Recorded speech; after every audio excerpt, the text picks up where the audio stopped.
Welcome back to another episode of the Ticket to Anywhere podcast. I am Trizzy. And I'm Leah. We are two voices, two views, and two ways to adventure from anywhere. Heck yes. And today we are drinking our trusty coffee and tea. I'm gonna Vanna White for you all. So I just made my espresso with a mocha pot, and then I poured and frothed some silk oat milk creamer.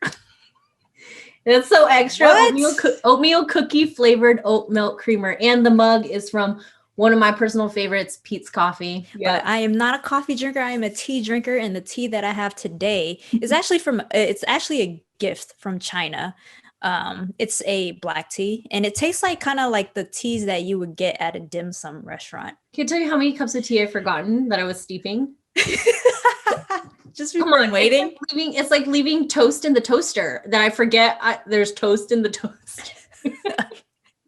So coffee and tea is a huge part of who Trizzy and I are. We like to buy bags, tea bags, coffee bags, wherever we travel and bring them home with us. So we thought we'd share with you what we're drinking. So for this episode, we interviewed Danielle Desir on Ticket to Anywhere podcast. She is a blogger, author, podcaster of the Thought Card podcast, homeowner, all while having a full-time job.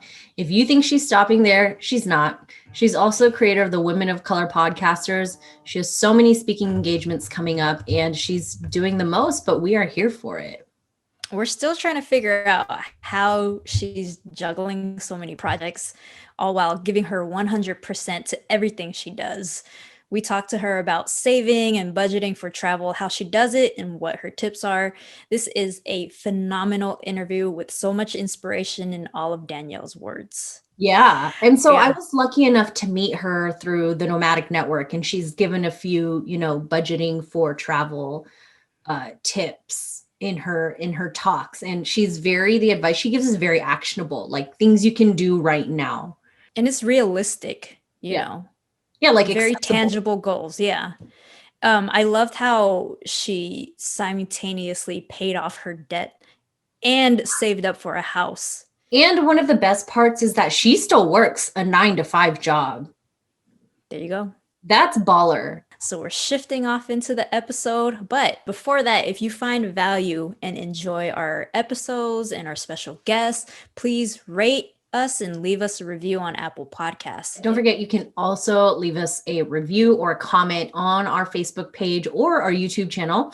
Just remember to search for Ticket Number 2 Anywhere podcast. And you can now also support our work by buying us a coffee. So just head to buymeacoffee.com/ticket to anywhere. And you can support our work with monetary means if you wish. All of your support and your kind words are the things that keep us motivated, keep us going, keep us filming great content and bringing amazing guests on the show. So without further ado, here's the episode. Hey there, it's Trizzy and Leah, your hosts for the Ticket to Anywhere podcast. We created this travel podcast for you, who's just as obsessed with exploring the globe as we are. We each travel a different way and even have different work schedules, but every episode we aim to widen your worldview, inspire you to consider a destination near or far, or learn from others. With us, you can adventure from anywhere. Keep in touch with us on social media at Ticket to Anywhere Podcast on Instagram, Facebook, Twitter, and TikTok. Never miss an episode by subscribing to Ticket to Anywhere Podcast on Spotify, Apple Podcasts, Google Podcasts, Stitcher, and Pocket Casts.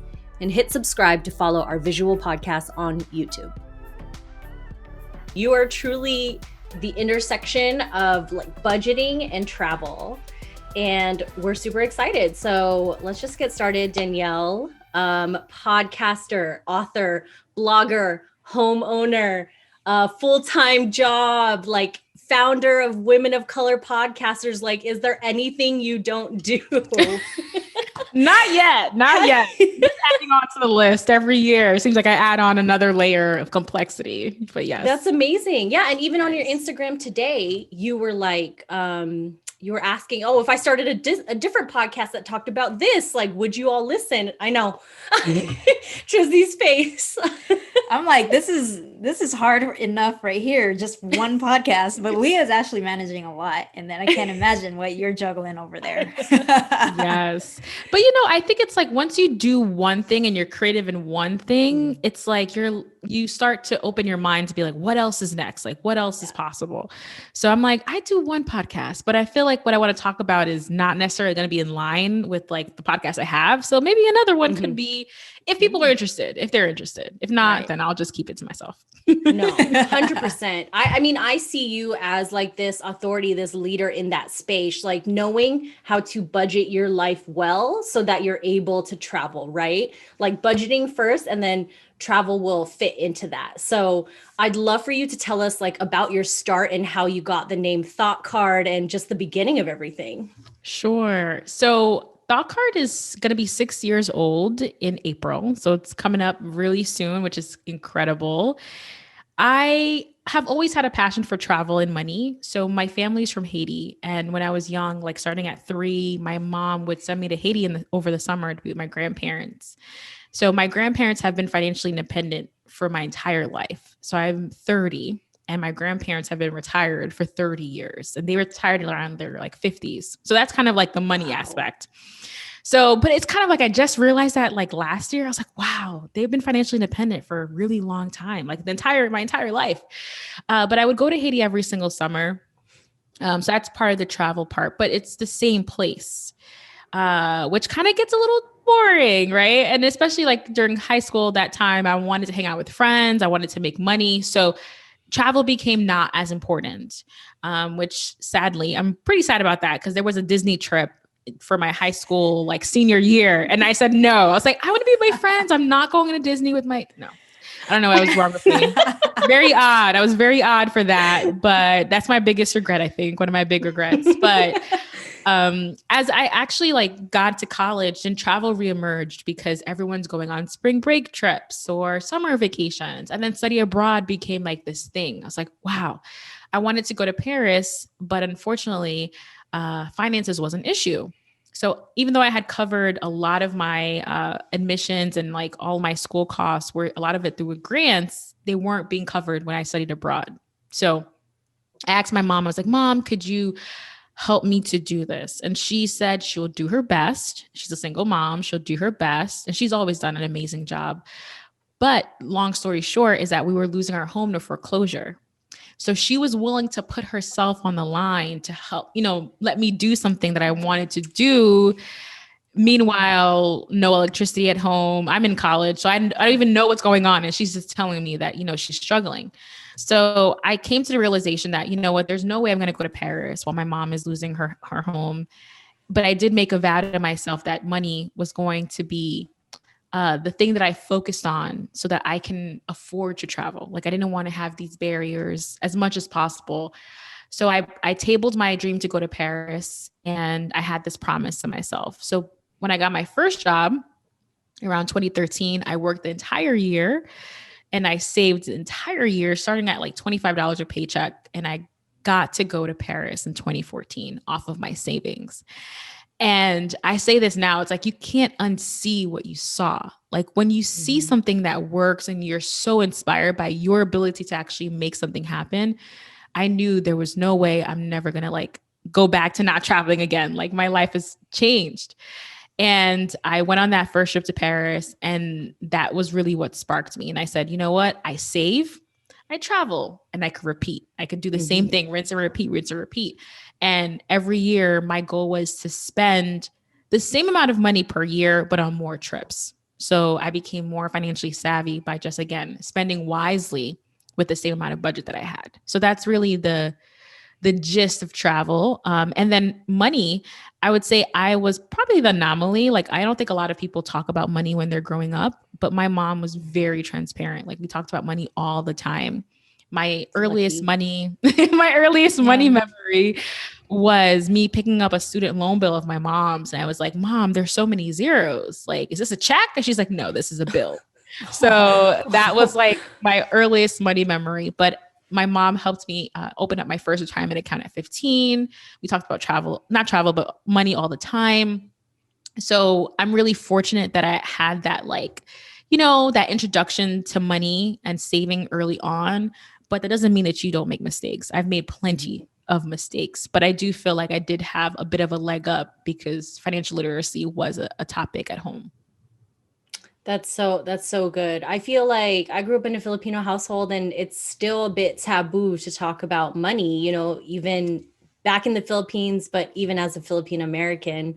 So I'm really jealous about I'm jealous of people who had that education growing up because I feel like unlike you, my budgeting, I mean, as you can tell by like me not having a travel fund, my budgeting really only came into play and took a serious role in my life maybe like 5-6 years ago, right? When I started seriously traveling, I'm like, all right, I gotta like rearrange these finances around. So I feel like you're very, very lucky in that sense. So that's awesome. And then how did the name, the thought card come about?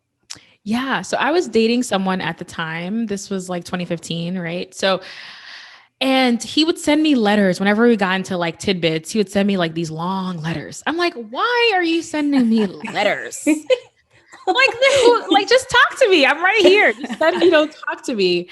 But it was through those interactions that I actually realized like there's something special about writing down your thoughts and long form just expressing yourself. So I came up with the thought card as a way for me to express myself, primarily through travel and money, but also I wanted to leave it general. So if I ever pivot away from that, Yes. it could still be something that it's like, you fill in the subject matter later. So that's kind of how it came about. But when I first started my blog, I was not a writer. Like I didn't think of myself as a writer.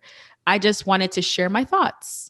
And over time, now I see myself as a writer. Like I've stepped into it. I've leaned fully into that role. But when I started, not so much. So what came first as far as like the books, the podcast, the blog first, Yeah. right? Oh, I want to jump back to a point then what because you were talking about, growing up with this education, but what have been some of the hardest things for you regarding budgeting and just going through your adult life and like things learning? I know you said you paid off like 63 grand in debt, but is there anything like recently or what has stuck out in recent memory or throughout your career of like what has been one of the hardest obstacles you've had to go through? Yeah, I definitely think understanding your style of like dealing with your finances and how you appreciate your journey. So there are certain people who are like mathematical, like they want to tackle the highest interest. They want to tackle, the things that make mathematical sense. And I'm not one of those people. I focus on the wins. I'm very driven by my successes and I build off of those wins. So I need the kind of the pep in the step, the yay cheering on. So I do that primarily by stacking on my small wins. So whenever there's something small, I'll tackle like the small things first and then I'll build momentum so that's how I was able to pay off so much debt because I did the small things first. If I'm looking at the hard journey, it's probably going to be discouraging and I know myself enough that I'm not going to do that. Mhm. The other thing I would say, um, what I've learned also is that I prefer to work on multiple goals at the same time. So there are people who say, do one thing to the end and then move on to the next thing. But again, because I know who I am and I know that I get discouraged when it looks too hard, right? So I rather do two things at the same time. So I was paying off my student loan debt while saving for a house because I knew after I finished paying off my debt, I wanted to move on and be better prepared than just kind of starting from zero again. So those are some of the things I think have been helpful for me is knowing who you are. If you thrive on quick wins, make sure you're tackling things that help you to feel those quick wins, not being afraid to tackle multiple things at the same time. It may be slower, but for me, it works for me. I am mesmerized. I have chills. Your words like speak volume. I feel it all the way here in the West Coast. No, you've done so much and you're still juggling a lot. What is like an active, productive day look like for you? Okay, so It's challenging because I have a full-time job and I'm a manager. So it's not like I'm only an independent worker. I also manage a team. So, but I think for me, what's awesome is that I'm really good at my job. So it's like I can fit my workload in 9 to 5, even when it's crazy. So with that being said, I really prioritize early mornings because that's my zone of genius. Yes. So everyone has like this productivity time of the day where it's like they're lit and they're ready to go, and mornings just so happen to be that time for me, which means that I need to make sure I prioritize my creative work during that time. So I try to, my best as possible, I try to wake up early to get work done for my creative businesses, what I'm doing. And then secondary, like I try not to do it after 5 because I know that I'm already spent. Like I woke up early, I worked for the man, and now I'm just, or the woman, and now I'm spent, right? So like I really rarely work after 5. It may be like a podcast interview or something like that where it's like less brain power, but Yeah. I think figuring out the time that you're most productive, and hopefully it's not during the day, like, you know, during 12 o'clock when you're working or something like that. That's really helpful. Gotcha. I literally just listened to your episode on like how to balance content creation around your 9 to 5 job. Yes. Because yes. that's like what both Trizzy and I are doing. That's what you're doing. So you're teaching us how to do that. You know, I'm always looking for tips on how to be better. So, Yeah. So on vacations, on your trips, how do you unwind? Oh, I love running. And Yes. I love running because it's like you're exploring a new area while also getting a good workout, right? So Yes. running is like my favorite pastime to do when I'm traveling. And just being in the moment, especially like during the pandemic now, like I realized that when I am doing some local travel, it's more about being in the destination versus the things to do, right? So just being, chilling out, relaxing. Um, I also I like to look at free things to do. Like now that we're talking about like savvy travel, like free things to do are like my favorite things to do because I could stack up my days with a bunch of free things to do and save my coins for something that's amazing. Like the things that truly I want to spend money on. So I'm always looking on Pinterest for like activities. That's fun, really fun. I like hiking also. Just more, and beer. I really like craft beer. So find me at a nice. brewery, like a be at a Breweries. breweries and There you just, or a go. winery or cidery or anything like that. Like a good drink in hand, I'm happy. Gotcha. That's what you're saving your coins for the food and the drinks. Yes. Exactly. Yeah, I was just gonna ask on your trips then, like, do you have a non-negotiable that you do spend your money on? You're like, oh, I'll save on accommodation and try to find cheap flights, but like I'll hit up the breweries that are there, like no questions asked, something like that. Yes, absolutely. So all about value-based spending, which means that I'm going to spend my money on things I value more than just frivolous things. So I do not prioritize flights. So I get the cheapest flight. Like put me in economy, let me squish in there. Well, back in the day, let me squish in there. Not anymore, but I would not prioritize my flights, but I would prioritize like walking tours or day trips. So there used to be like, you know, you would hop on a bus and for 8 hours explore like a different region of a city with a tour. I love those. I love having like someone explain to me the cultural context or like the historical context of stuff. So tours would be really fun. Food, drinks would be really fun. Because again, it's a vacation. Like I do want to relax and unwind and do something different than what I would do when I'm at home. So what would you say, which trip and which travels have you done that you had to get the most creative as far as like making it one of the cheapest? So I'm going to share 2 destinations. So one destination was pretty affordable and the other destination was like the most expensive. So destination was the most expensive is Iceland. I think it's like top two in the world of the most expensive places. It's super expensive. So, but I love going to Iceland. So I just have to be creative, right? Like your budget is fixed and you're just like, you know what? How can I make my budget work while I'm here? So when you're in an expensive place, it could mean that you spend less time at the destination. So the more days you spend, the more money per day you spend. So I would do short trips to Iceland, like 3 days, 4 days, because I knew I would still walk out of there with $1,000 spent. So I'm like, okay, I was like sweating. So, okay, I need to make this work. So spending less time in a place is a good way to like control your spending, but also like doing the free things or doing things where things are built into it. So I would say, like, for example, at a hostel that had like free walking tours, right? Yeah. So that way it's like I spent on my accommodation that came with free breakfast, that came with a free tour. Nice. So any way that you can add on these things complimentary is awesome. And then what I tried to do also is a lot of the tours that they had, like the bus tours, would spend all day. So you would spend $50 and you would be out and about all day. And that is like one cost. If you want to spend on like other things, you could, but one major cost, and my whole day was taken care of. So I didn't have to worry about like pulling out my wallet all of the time. So that's how I handled Iceland. And then another trip I had was to Lisbon, Portugal. And I said, when I got there, it's actually like fairly affordable compared to like Europe prices, like London and Paris. It's fairly affordable. But when I got there, I was like, let's bet. Let's see. I want to try to go this entire like 5-day trip to see if I didn't spend any money on entertainment.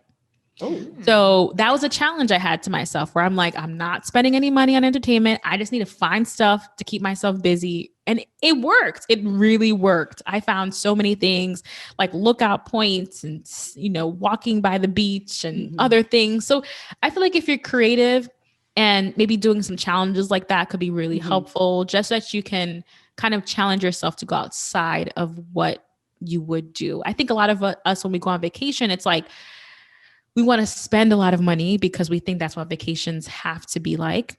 And we also feel like, well, I'm on vacation. I should treat myself because I'm not doing this often. Yeah. But I do that all the time. But I'm like, I'm always thinking about like, okay, this one trip could be 3 trips if I play my cards right, right? So I can truly travel more if I'm smart. And at the end of the day, I don't miss out. I don't feel like I missed out on anything. I feel like I got to see more because I was more open to the opportunities and possibilities that sometimes you don't pay for. So yeah. I really love that. Yeah. That's funny that you have these like goals and challenges for yourself. Cause actually whenever I'm on a pretty long trip, I challenge myself because my budget's very fluid. Cause when on my trip budget's fluid, sometimes I'll like say, okay, I need this for emergency just in case. Right. But I try to come home with like a couple $100s. That's usually my goal. It's like, okay, how can I make this budget stretch out and come home with like $200? So I'll say like, a month in the Philippines, I'll say, give myself $3,000, but I'm going to try to come home with 200 at the end of it. So I do love those little challenges too. Did your entertainment budget include food and drink though, or was that like separate?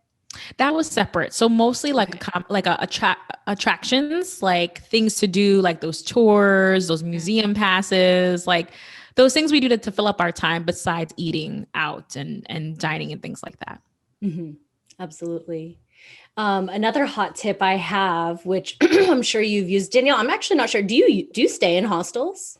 I used to stay in hostels. Okay. Yes. Yeah. But now you have a partner. So you travel together, you're getting like Airbnbs and hotels, right? Yes. I don't know. I don't think he's game for hostels. I don't think so. I think he would just be like, But surely, like the hostel space nowadays, I mean, pre-COVID, it's like turned into boutique hotel almost. Like I've stayed at some of the most stunning hostels and I'm like, and a lot of them were converted hotels. So there are like single rooms, but that's the funny thing about Trizzy and I is like, that's how we're different. Like I'm very much solo backpacker budget. And she's a little bit more like she's got a partner with, mid-luxury. So probably similar. Yeah. More similar to your style. But Trizzy, a thing is like, and Danielle, you can attest to this too. Like if you're staying at I've done this before in Colombia, if you're staying at an Airbnb, just pop down to like some of the bigger hostels and be like, hey, are there free walking tours that we can hop on? Like they'll always welcome outsiders, especially the bigger ones. They're like, always welcoming people to their common space. Like that's what those common spaces are for. So that's also a good tip if you don't want to pay for a walking tour, see what free ones are. I love hostels because they're social. It's like a social, or used to be a social experience which I think sometimes when you're traveling solo, you lack.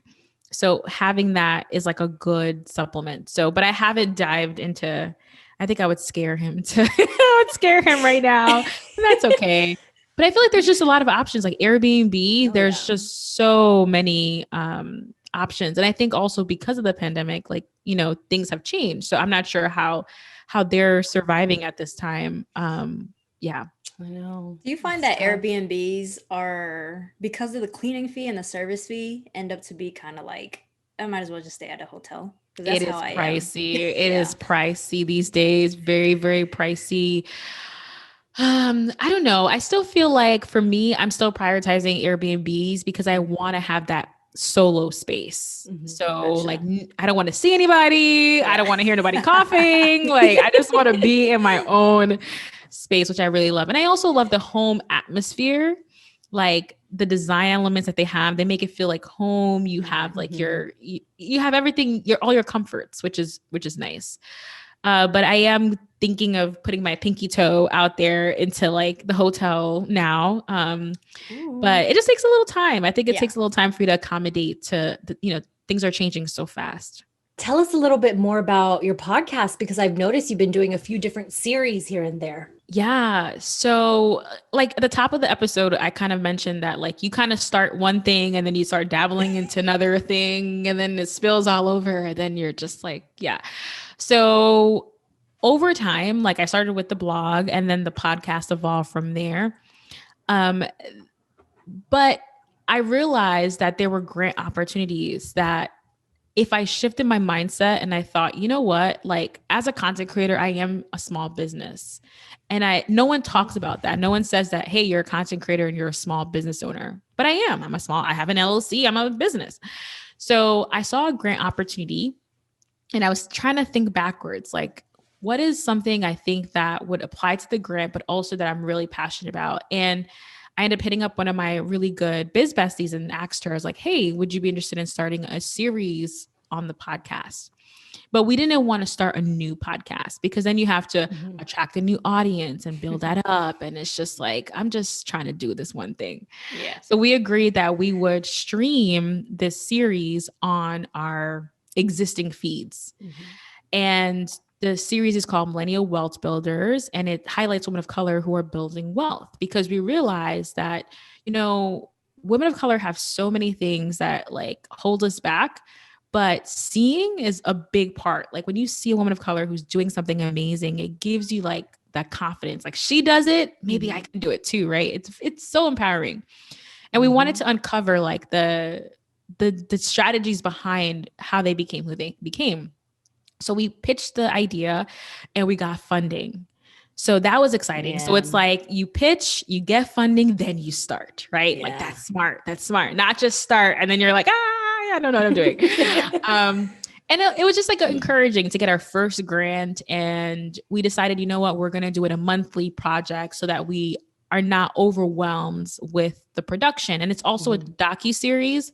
So Wow. I was inspired by like Netflix's Social Dilemma and just documentaries, right? Like you don't hear the person interviewing you. You kind of like don't hear it, but they have to tell a story within a story.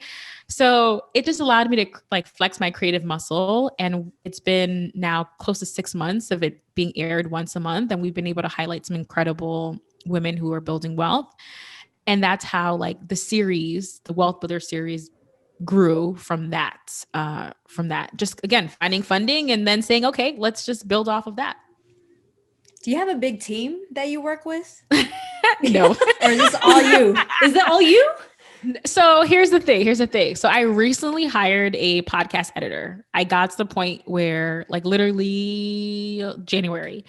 And it's been the best thing ever because it's like I could literally just create and pass it to someone and it sounds so much better than what I would do on my own because I don't know what I'm doing, right? Like I'm trying to piece it together.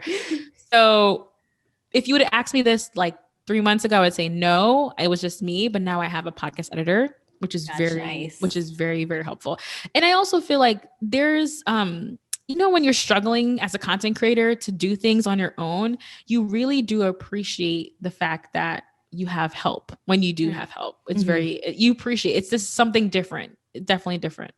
You outsource your weakness, not to say editing's your weakness per se, but I'm saying like, if you can do other things faster and quicker, like you're going to give away, you know, whatever that someone else can do better. Someone else can do something better, like you just said. Yes. Then why not? Right. Yes, exactly. And the quality is like way better than I could ever, like he turned it around in a day. I was like, oh, thank you. It would take me 8 hours to do this one clip. So appreciate it. That's amazing. Oh, good for you, Danielle. Good for you. But congrats to you for getting to that point where you're like, I can hire an editor. I can outsource this. That's massive, you know? Yes. Yes. Awesome.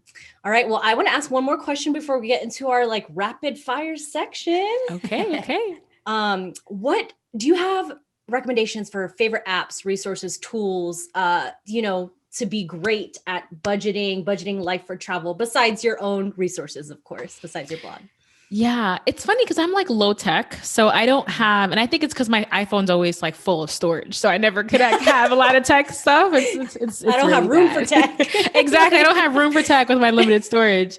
But when I think about like some apps that I can't live without when I'm traveling abroad, I love to use a currency converter app. So I personally like Oanda, OANDA, but there's plenty of other ones.